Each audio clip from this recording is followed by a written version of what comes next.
મતલબ તમે એવું બનવાનો ઢોંગ કરવા લાગો અને actually it will happen with you, because your subconscious તમને એવા જ લોકો સાથે મુલાકાત કરાવશે જે તમને એ માર્ગ સુધી લઈ જાય, એ મુકામ સુધી લઈ જાય.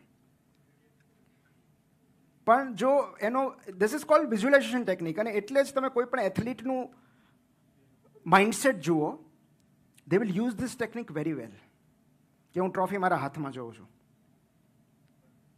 ઓકે, અને આવું તો કેટલા બધા તમે ઇન્ટરવ્યૂઝ જુઓ, કોઈ પણ ટોપ નોચ એથ્લીટના, એ તમને કહેશે એના ઇન્ટરવ્યૂમાં કે હું જિમમાં વિઝ્યુલાઇઝ કરતો હતો કે ઓસ્ટ્રેલિયાની પીચ પર હું ફલાણા બોલરને આઉટ ઓફ ધ પાર્ક મારી રહ્યો છું. એકચ્યુઅલમાં વિરાટ કોહલીએ કીધું છે. And then what happens that એકચ્યુઅલમાં જ્યારે મોમેન્ટ આવે છે ત્યારે your body reacts the same way. So એ નથી ભેદ કરી શકતું, અને જો આપણે એનો ઉપયોગ નથી કરી શકતા તો આપણે એનો ભોગ બનીએ છીએ. બિકોઝ અત્યારે કોઈ વિચાર આવે, અને એક બહુ સરસ બુક છે, don't believe everything you think. તમે જે કંઈ વિચારો છો સત્ય ન માની લો, કારણ કે તમારા બ્રેનને ખબર નથી પડતી કે આ કલ્પના છે કે વાસ્તવિકતા છે.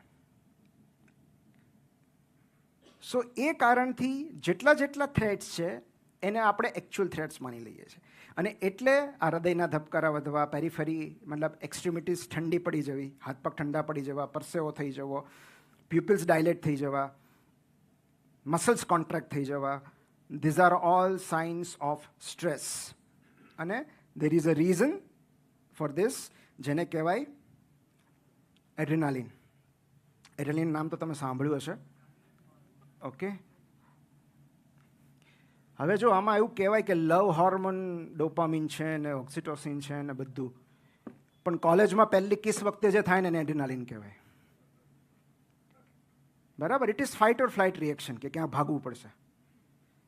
Okay, so ultimately your body prepares you for action. Okay, કઈ એક્શન?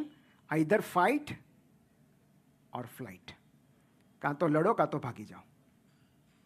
અને આ એક જ મિકેનિઝમને કારણે સ્ટ્રેસ જન્મે છે. તો આપણે આને સમજી લઈએ ને તો સ્ટ્રેસમાંથી ઘણા બધા ઇઝીલી આપણે બહાર આવી શકીએ, કારણ કે અલ્ટિમેટ ગોલ સ્ટ્રેસ ફ્રી જીવન જીવવાનો નથી, પણ સ્ટ્રેસમાંથી કેટલું ઇઝીલી આપણે બહાર આવી શકીએ એ સમજવાનો છે. તો હું તમને એક નાની એવી આકૃતિ દોરીને સમજાવું છું, પછી તમને વધારે ક્લિયર થશે. કે કારણ કે આ સ્ટ્રેસને ના કોપિંગ મિકેનિઝમ્સ આપણી અંદર જ રહેલા છે, આપણે ક્યાંય બહાર જવાની જરૂર નથી.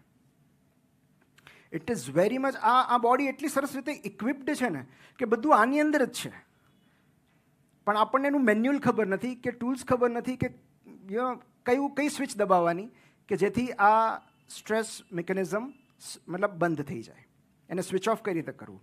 તો એની માટે મારે તમને બ્રેનની નાની એવી આકૃતિ દોરવી પડશે. નાવ પાર્ડન મી જો એક્ઝેક્ટલી બ્રેન જેવું ના લાગે તો, પણ હું તમને ધીરે ધીરે, અમારે એવું કહેતા સાહેબ કે બહુ ચિંતા ના કરો, તમે નામ નિર્દેશ કરી દેશો એટલે અમે સમજી લેશું કે બ્રેન છે. અહીંયા સેરેબેલમ હું દોરું છું. ઓકે, એન્ડ ઓકે, સપોઝ આ થોડું મારે મોટું દોરવાની જરૂર હતી. Anyway,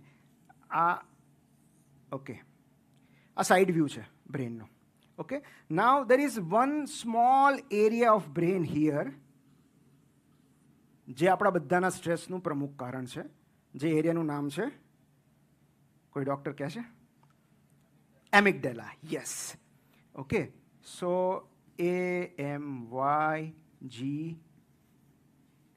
એમિગડેલા. Amygdala is the area for generating stress. અને એમિગડેલા એટલા માટે કારણ કે બધું સર્વાઇવલ મિકેનિઝમ અહીંયા થાય છે, બધું ઇમોશન પ્રોસેસિંગ અહીંયા થાય છે. સો આને સમજી લેશો તો ઇમોશન્સ પણ સમજાઈ જશે. So now amygdala is basically a threat detector. જ્યારે જ્યાં જોખમ લાગે આપણું એમિગડેલા એક્ટિવેટ થઈ જાય છે. અને આ બધું મિલી સેકન્ડ્સમાં થતું હોય, એટલે તમને ખબર પડે, તમને જાણ થાય એ પહેલાં હૃદયના ધબકારા વધી ગયા હોય. કેમ? કારણ કે એમિગડેલા સૌથી પ્રિમિટિવ બ્રેન છે, જે પ્રાણીઓમાં પણ હોય, કૂતરામાં પણ હોય, બિલાડીમાં પણ હોય, પણ એમનામાં સર્વાઇવલ બ્રેન વધારે એક્ટિવ હોય છે આપણા કરતાં. તમે બિલાડી પર એટેક નહીં કરી શકો. સો કારણ કે એમનું એકમાત્ર લક્ષ્ય સર્વાઈવલ છે. એમનાથી આપણે એ જ રીતે અલગ પડીએ છીએ કે આપણે સર્વાઈવલ મોડમાંથી સ્પિરિચ્યુઅલ મોડમાં જઈ શકીએ છીએ, પ્રાણીઓ નથી જઈ શકતા. સો જો આપણે એમિગડેલાની ઉપર ન જઈ શકીએ તો આપણામાં એમનામાં કોઈ ફેર જ નથી રહેતો.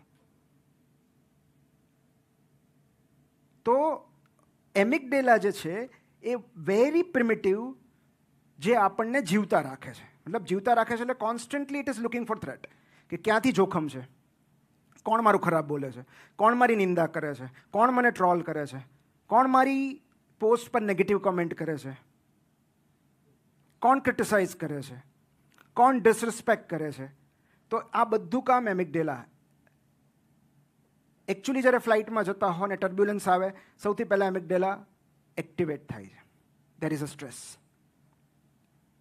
સો એનો મેસેજ એક જ છે, દેર is a threat, there is a threat, there is a threat, there is a threat. એટલો જ સંદેશો આપવાનો છે. એક ઘરના બાળક જેવું છે જે આખા ઘરમાં ફરતું રહે છે કે જોખમ છે, જોખમ છે, જોખમ છે, જોખમ છે, જોખમ છે. હવે નાઉ વોટ હેપન્સ કે મેસેજ કોને આપે છે? અહીંયા એક એરિયા રહેલો હોય જેને કહેવાય હાઇપોથેલેમસ. ઓકે, ઘરના કોઈ યુવાન વ્યક્તિને વાત કરે છે કે ભાઈ જોખમ છે, જોખમ છે. આ બાળક છે કે જોખમ છે, જોખમ છે, જોખમ છે. અને આ શું કરે છે? વિધાઉટ કન્સલ્ટિંગ એનીબડી, કોઈને કાંઈ પૂછ્યા વગર, કાંઈ હકીકત તપાસ્યા વગર એ આદેશ આપી દે છે પિટ્યુટરી ગ્લેન્ડને કે ભાઈ આ બાળકે કીધું, એમિગડેલાએ કીધું કે જોખમ છે, જોખમ હશે, you act. And pituitary gland જે છે it will activate sympathetic nervous system, જેના કારણે એડ્રેનાલિન રિલીઝ થશે. Okay, adrenaline will cause flight or fight reaction. મતલબ કે કાં તો બે જ રસ્તા છે તમારી પાસે, કાં તો લડાઈ કરો, કાં તો ભાગી જાઓ, જે રોડ રેજમાં થાય છે. ગાડી થોડી કડી જાય અને સર્વાઈવલ મિકેનિઝમ એક્ટિવેટ થઈ જાય છે. અને એટલે જ માણસ કાં તો બસ મૂકીને ભાગી જાય છે અને કાં તો રોડ રેજમાં કોકનું ખૂન કરી નાખે છે. સો વર્ષો સુધી આ ફ્લાઇટ ઓર ફાઇટ રિસ્પોન્સ જ છે જે આપણને ટ્રિગર કરે છે દરેક વાતમાં. અને એ ઘરમાં નાનો એવો ઝઘડો થયો હોય તોય ફાઇટ ઓર ફ્લાઇટ, ઓફિસમાં કંઈ થયું હોય તોય ફાઇટ ઓર ફ્લાઇટ.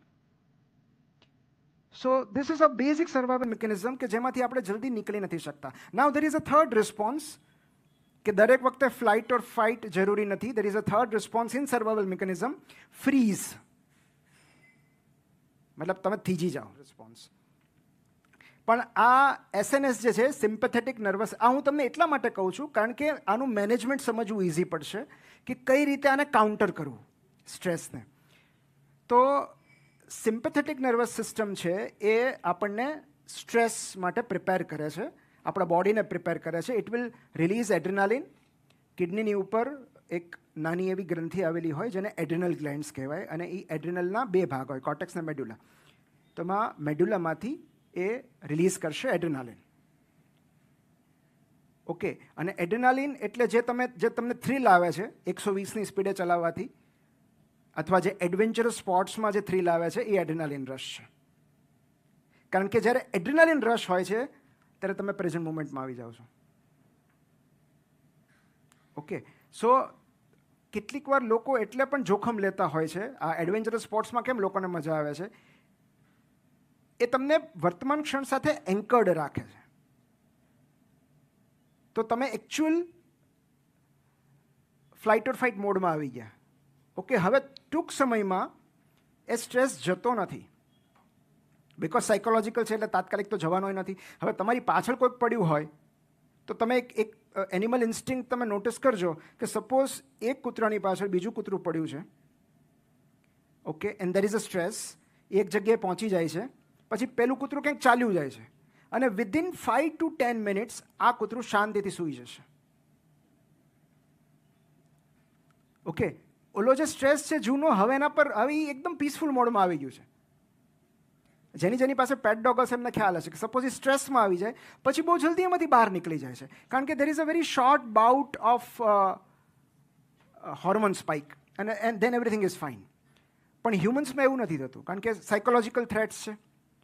તો જ્યારે સ્ટ્રેસ પ્રોલોંગ્ડ ચાલે છે ત્યારે વોટ હેપન્સ, પિટ્યુટરી બીજી એક્સિસ એક્ટિવેટ કરે છે જેને કહેવાય HPA axis, hypothalamo pituitary adrenaline axis. હાઇપોથેલેમસમાંથી પિટ્યુટરી, પિટ્યુટરીમાંથી એ હોર્મોન રિલીઝ કરશે CRH, કોર્ટિકોટ્રોપિન રિલીઝિંગ હોર્મોન.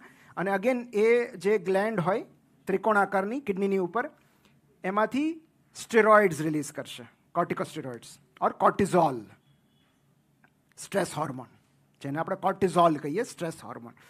એનું કામ શું છે? મેઇનલી તમારું ડાયજેશન મંદ પાડી દે, BP શૂટ કરે, એડ્રેનાલિન પણ એ જ કરશે, અને ગ્લુકોઝની અવેલેબિલિટી વધારશે બ્લડમાં.